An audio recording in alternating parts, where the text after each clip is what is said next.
Assalamualaikum warahmatullahi wabarakatuh. Alhamdulillahi rabbil alamin wa afdhalus salatu wa atammut taslim ala sayyidina Muhammadin fakhril anbiya wal mursalin wa ala alihi wa sahbihi ajma'in, amma ba'd. Yang sama-sama kita hormati guru kita tercinta Buya Yahya beserta keluarganya, mudah-mudahan Allah senantiasa memanjangkan umur beliau dalam ketaatan serta sehat walafiat dan mempermudah segala urusan beliau, baik urusan dunia maupun urusan akhiratnya, wabil khusus dalam urusan dakwahnya, amin ya rabbal alamin. Dan tak lupa pula yang kami hormati para hadirin hadirat, para pemirsa Al-Bahjah TV dan pendengar radioku dimanapun anda berada. Alhamdulillah, bersyukur kepada Allah yang telah memberikan kepada kita keistiqomahan untuk menghadiri acara mulia yang diadakan setiap hari Kamis malam Jumat dalam program Penjabaran Mutiara Hikmah bersama guru kita tercinta Buya Yahya. Untuk itu marilah kita persiapkan hati dan pikiran kita untuk menerima ilmu-ilmu yang akan beliau sampaikan. Kepada guru kita tercinta Buya Yahya dengan segala hormat kami persilahkan. Allahumma salli ala Sayyidina Muhammad. Allahumma salli ala Sayyidina Muhammad. Udhkurus salata ala Nabi Muhammad.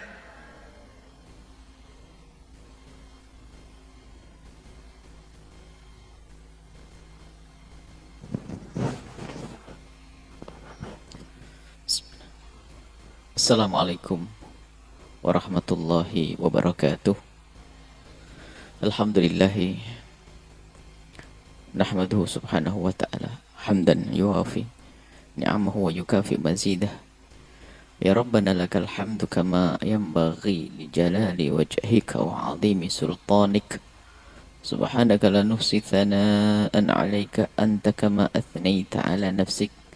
Falakal hamdu wa lakash syukru 'ala dhalik. Allahumma salli wa sallim ala habibina sayyidina Muhammadin wa ala alihi wa ashabihi wa tabi'ina lahum bi ihsanin ila yaumiddin. Allahumma ya Rabbana nas'aluka fahma ulama'ikal amilin wa ilhama awliya'ikas salihin.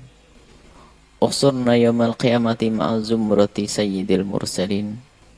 Warzuqna ya Rabbana taubata qabla al-maut wasyahadata indal maut wal jannata ba'dal maut. Amma ba'du. Yang sangat kami cintai, kami muliakan para pemirsa, pendengar dimanapun anda berada, dan juga lebih khusus lagi para santri yang hadir di majelis ini, para hadirin hadirat.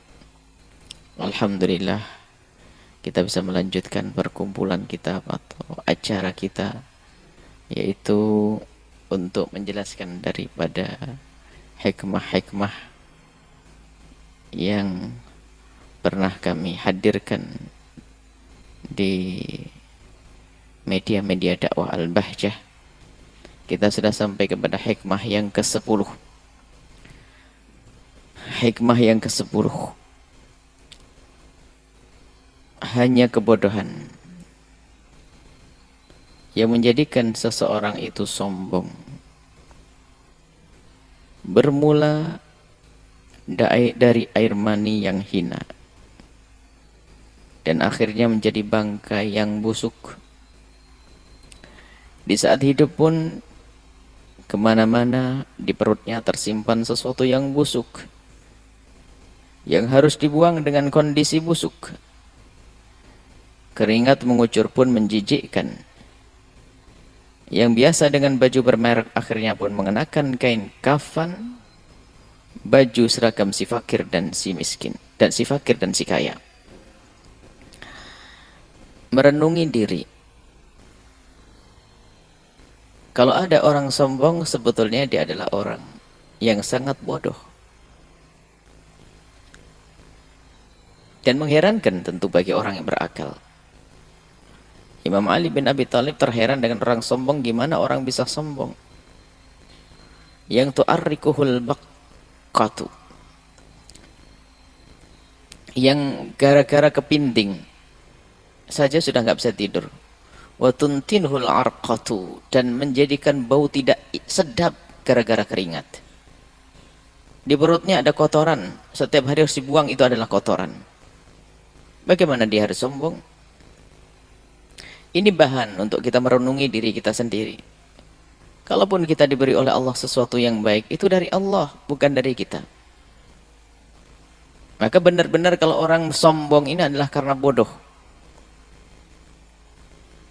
Tidak pantas sombong. Dan hukumannya besar di hadapan Allah Subhanahu wa taala. La yadkhulul jannata man kana fi qalbihi mithqalu dzarratin minal kibri. Di dalam hati seorang hamba jika ada kesombongan sekecil apapun, dia harus mencicipi neraka dia. Kesombongan menghantarkan ke neraka. Dan sebab-sebab sombong macam-macam. Sebab sombong itu justru karunia. Karena karunia menjadi sombong. Ini adalah orang yang tertipu. Karunia itu diberi dia. Dia bukan mempunyai dari dirinya. Allah beri dia kekayaan. Allah beri ketampanan. Allah beri kecerdasan. Allah beri ilmu. Allah beri tahta, akan tapi ternyata dengan pemberian Allah dia sombong karena dia bodoh. Tapi hamba yang sadar akan selalu menjadikan apapun yang Allah berikan kepadanya adalah bahan untuk menghadirkan syukur. Untuk menghadirkan syukur kepada Allah Subhanahu wa taala. Imam Ali bin Abi Thalib minum air dingin di kalangan orang-orang ahli mujahadah. Tidak pantas kalau bersenang-senang dengan makanan dan minuman. Artinya semuanya berjalan wajar, bukan memperbaiki makanan, karena itu adalah urusannya orang yang kualitasnya kualitas kotoran. Kalau orang punya pikiran hanya di perutnya saja, maka nilai orang tersebut seperti yang keluar dari perut tersebut. Orang-orang soleh bukan urusannya urusan perut. Akan tapi suatu ketika Imam Ali bin Abi Thalib meminum air dingin. Di saat ditanya, ya Imam Ali, engkau meminum air dingin? Artinya enggak pantas, artinya kita itu mengenak-enakkan makanan dan minuman. Apa kata Imam Ali bin Thalib? Imam Ali bin Abi Thalib berkata, Uridu an astakhrija syukra min somimi qalbi.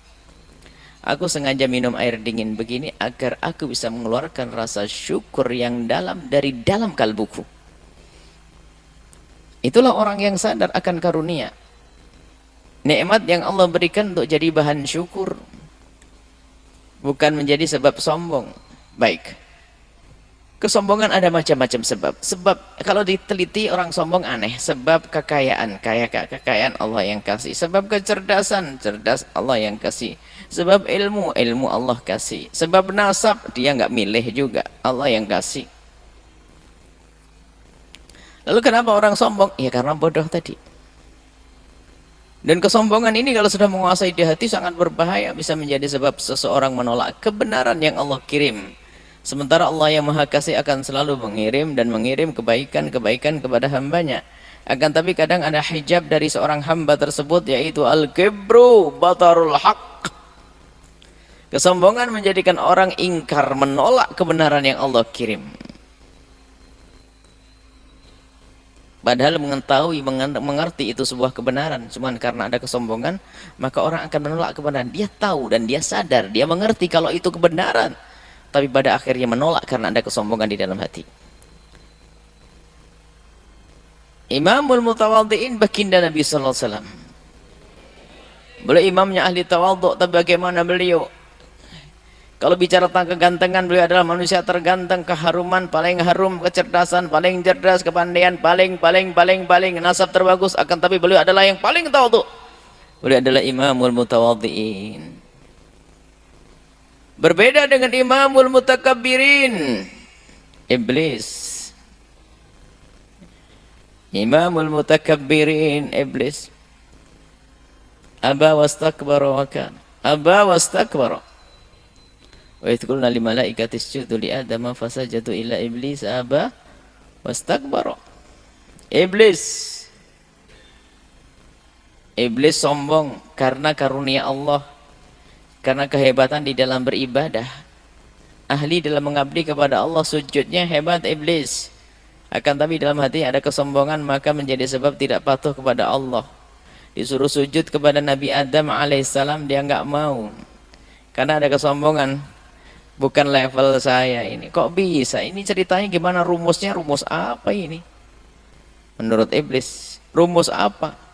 Aku ini diciptakan oleh Allah lebih dulu dari Adam, puluhan ribu tahun sebelum Adam diciptakan. Kemudian aku juga punya prestasi sujud. Tidak ada sejengkal tanah di bumi kecuali sudah aku gunakan untuk sujud. Ini Adam baru diciptakan oleh Allah. Kenapa aku harus sujud penghormatan kepada Adam? Enggak. Karena kesombongan di dalam hatinya. Iblis menjadikan makhluk yang namanya iblis tertolak dari rahmat Allah. Karena sombong.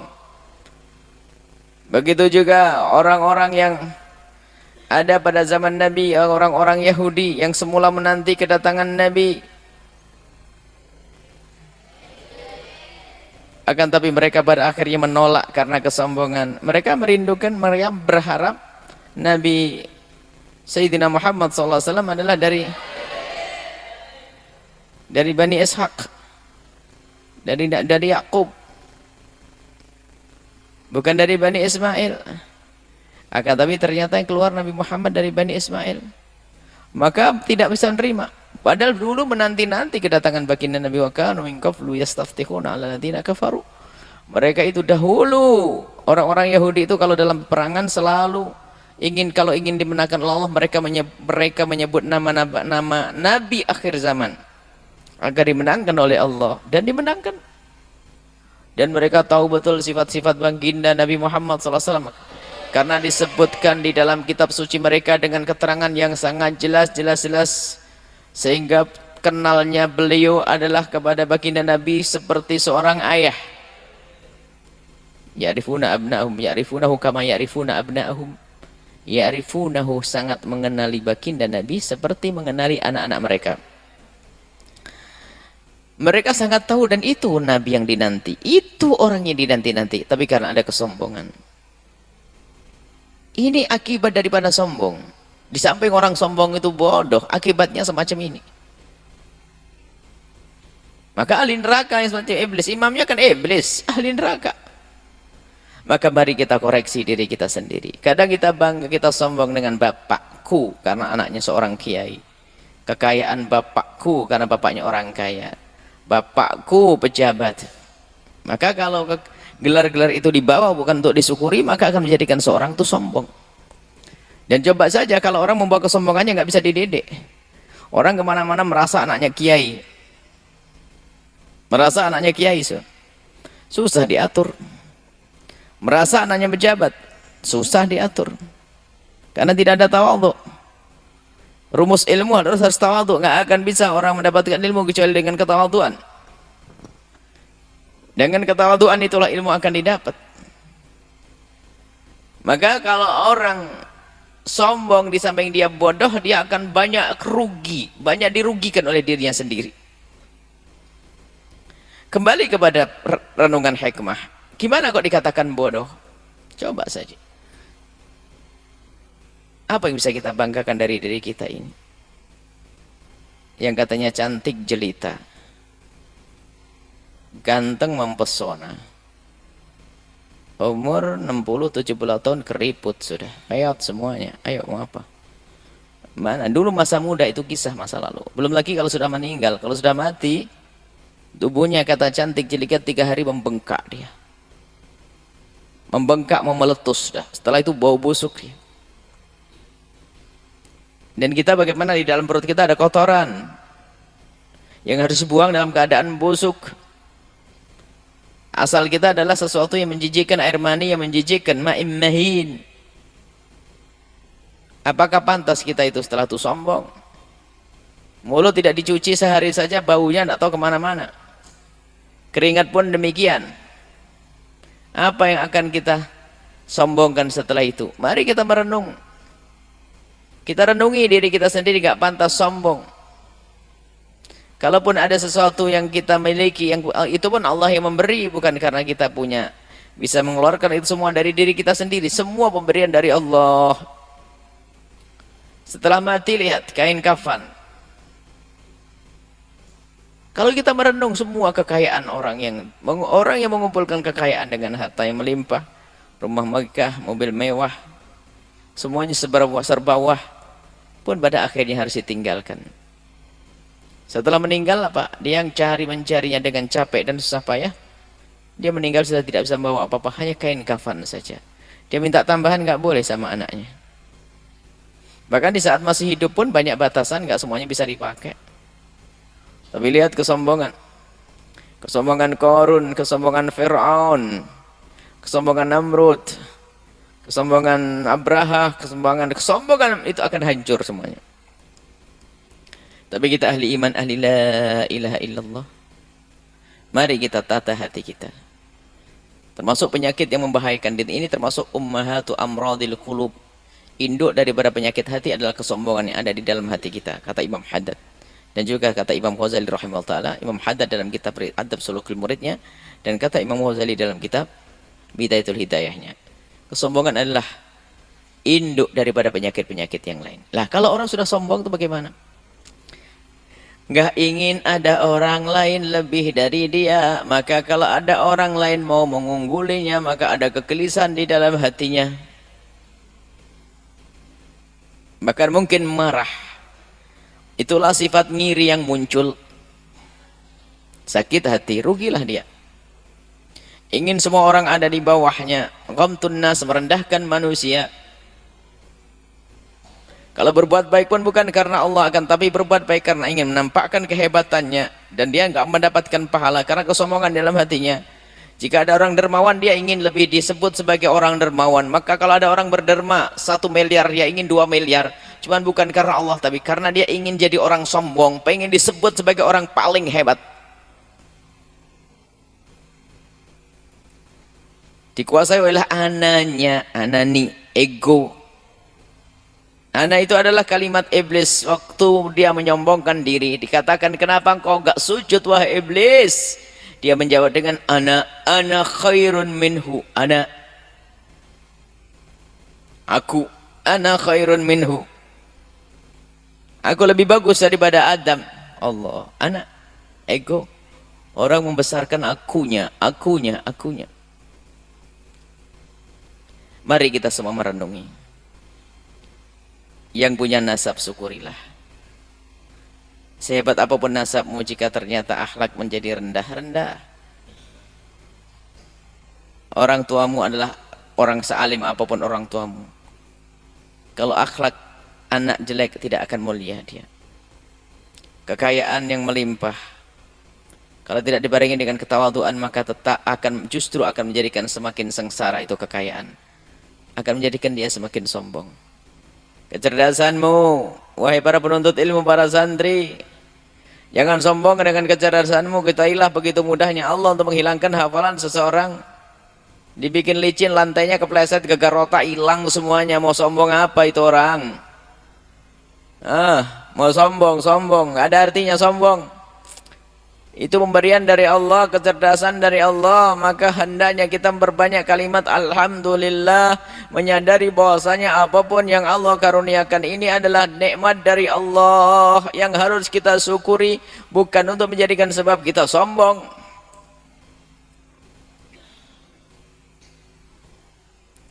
Dengan ilmu, dengan gelar keustadhannya, sehingga nanti membuat ustadz kelas mengenah ke atas, dijemput pakai mobil biasa saja, gelisahnya setengah mati, kipas-kipas dari awal sampai akhir karena mobilnya nggak ada AC-nya. Ini ustadz sombong. Baginda Nabi Muhammad SAW, imamul mutawaddi'in, imamnya orang tawadhu. Sampai suatu ketika ada orang di luar Islam itu datang, aina Muhammad, aina Muhammad, aina Muhammad. Mana namanya Muhammad? Orang yang kalian sanjung mana? Itu. Tidak mengira Nabi Muhammad duduk di atas tanah. Nabi mengatakan, dia, aku adalah Muhammad bin Abdullah, anaknya seorang ibu yang hanya makan daging dendeng, daging kering. Duduk di atas bumi, di atas tanah. Tidak menampakkan kesombongan. Kadang kita itu sombong dengan pemberian Allah sedikit, saya sudah sombong ya luar biasa. Malu kalau kita sombong. Apapun yang Allah berikan kepada kita, hendaknya kita jadikan bahan bersyukur kepada Allah. Allah bisa mencabut itu semuanya. Ingat, orang kaya raya hari ini bisa esok hari menjadi hancur. Mudah bagi Allah untuk menghancurkan itu semuanya. Mari kita syukuri nikmat Allah yang Allah berikan kepada kita, agar kita mendapatkan jaminan dari Allah, la in syakartum la azidannakum. Kalau kita bisa mensyukuri nikmat Allah, maka Allah akan nambah nikmat tersebut untuk kita. Nikmat apapun yang Allah berikan, jangan menjadi sebab tawadhu. Yang punya nasab syukuri, yang punya ilmu syukuri, yang punya kekayaan syukuri, yang punya kecerdasan syukuri, yang punya ketampanan syukuri. Dan syukur itu apa sih? Menggunakan sesuatu yang Allah berikan untuk yang Allah ridhoi. Itu mensyukuri. Maka dengan beginilah kita akan selamat. Kalau tidak, kita ikut Imam Iblis. Imam Iblis, dan Iblis berhasil mendidik generasi-generasi penerus itu. Itu kan didikan Iblis, itu muncul Fir'aun. Muncul Fir'aun. Pengikut Fir'aun itu juga tidak percaya kalau Fir'aun Nabi, Bapak Tuhan itu. Sama-sama. Cuman karena takut saja. Sampai nanti. Pada zaman Nabi ada musuh-musuh Nabi dengan kesombongannya. Intinya kalau orang sombong akan rugi dia akan tidak mendapatkan kebaikan. Ayo renungi semua apa yang Allah berikan kepada kita, jadikan ini adalah bahan untuk kita syukur kepada Allah Subhanahu. Kalau tidak, kita akan rugi dan rugi, akan berakhir semuanya. Tapi kalau kita semuanya kita jadikan bahan untuk tawadhu, lalu mengadu kepada Allah, baik kepada Allah, berbuat baik kepada Allah dengan karunia Allah, maka ketahuilah semua karunia itu akan abadi. Harta yang Allah berikan kepadamu, jadikan itu untuk Allah, karena itu dari Allah, maka itu yang akan abadi. Kecerdasanmu gunakan untuk mengeluarkan ide-ide cemerlang untuk perjuangan agar kecerdasanmu abadi di dunia dan di akhirat. Jadikan hartamu abadi, yaitu berikan untuk jalan kebaikan agar abadi di dunia dan di akhirat. Selamat tinggal kesombongan. Enggak pantas sombong. Kalau sudah punya mobil itu sudah sombong, naik sepeda sudah ogah-ogahan. Bajunya harus bermerek. Kain kafan mereknya nanti. Mau apa? Mana baju bermerek? Gak ada lagi, gak laku lagi.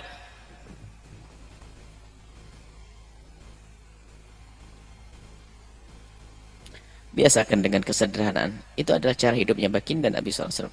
Karena kesombongan itu capek, menyiksa. Orang kalau nuruti kesombongan akan tersiksa dan tersiksa. Karena karunia Allah sangat luas, maka dilihat tetangganya mempunyai sesuatu, dia juga pengen karena ingin mengungguli, beli HP, motor, mobil, rumah, terus jar-jaran. Hidupnya capek dan capek. Tapi orang yang lembut hatinya kenal Allah, penuh dengan ketawaduan, maka ketahuilah bahwa hidupnya indah. Di saat melihat orang kaya, dia tidak akan gelisah. Dia mendoakan semoga ini orang kaya ahli surga. Tapi kalau sudah hatinya sombong, muncul penyakit yang lainnya. Ada dengki, ada ngiri, ada dendam, merendahkan orang lain, kerugian. Dan kerugian bersama orang yang sombong. Baik, mari kita renungi diri kita. Hanya kebodohanlah yang menjadikan seseorang itu sombong. Bodoh tentang dirinya. Bermula dari air mani yang hina, ma'in mahin. Dan akhirnya menjadi bangkai yang busuk. Bangkai yang paling busuk, bangkai manusia. Kalau ngubur manusia pun paling tidak harus setinggi manusia, biar baunya nggak keluar, bau busuk. Di saat hidup pun kemana-mana di perutnya tersimpan sesuatu yang busuk, yang harus dikeluarkan dalam kondisi busuk. Keringat mengucur pun menjijikkan. Yang biasa dengan baju bermerek, akhirnya pun mengenakan kain kafan, baju seragam si fakir dan si kaya. Ayo, khusus yang di pondok nggak perlulah sombong-sombongan merek baju. Apa? Merek baju? Nggak perlu. Maka di sini nggak boleh bajunya seragam, baju biasa. Nggak usah pamer-pamer merek baju, merek sarung, merek ini ya. Malu. Malu kepada Allah. Merek apa lagi? Merek jam, merek ini. Kalau Allah memberikan merek yang bagus, kita syukuri, bukan untuk merendahkan orang lain, bukan untuk menampakkan kesombongan. Semoga Allah menjaga hati kita, menjauhkan dari sifat sombong. Dan semoga Allah, apa yang Allah karuniakan kepada kita, menjadi sebab kita semakin dekat kepada Allah, bersyukur atas karunia Allah, dan Allah menjauhkan kita dari sifat sombong, dan Allah mengampuni orang tua kita, guru-guru kita semuanya, dan semoga Allah menjadikan kita hamba yang saling mencintai karena Allah. Lapangkan rezeki kita, lapangkan hati kita, yang sakit disembuhkan, yang punya hutang dimudahkan dalam bayar hutang, panjang umur semuanya, Allah mengangkat wabah dari kita, dan semoga Allah memberikan kesehatan lahir dan batin, hidup indah dalam rumah tangga, keluarga, pesantren, santri-santri kelak menjadi ulama-ulama Rasulullah. Allah mudahkan orang tua mereka, dan para pemirsa, para pendengar diberi segala kebaikan di dunia dan di akhirat, dan semoga yang berjuang bersama kami semua Allah berikan segala kebaikan dunia akhirat. Semoga Allah kirim kepada kita orang soleh ahli surga yang bisa berjuang bersama kita, dan semoga Allah memberikan kepada kita semua keistiqomahan dalam kebaikan, panjang umur, sehat, afiat, husnul khatimah. Al-Fatihah.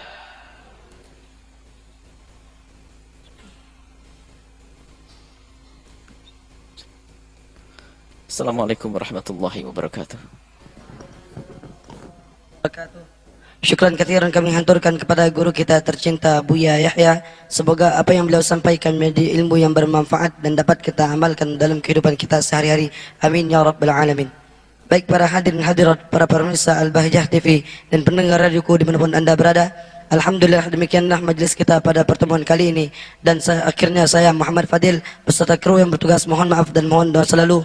Marilah kita tutup dengan pembacaan doa kafaratul majlis. Subhanakallahumma wa bihamdika asyhadu an la ilaha illa anta astaghfiruka wa atubu ilaik. Assalamualaikum warahmatullahi wabarakatuh.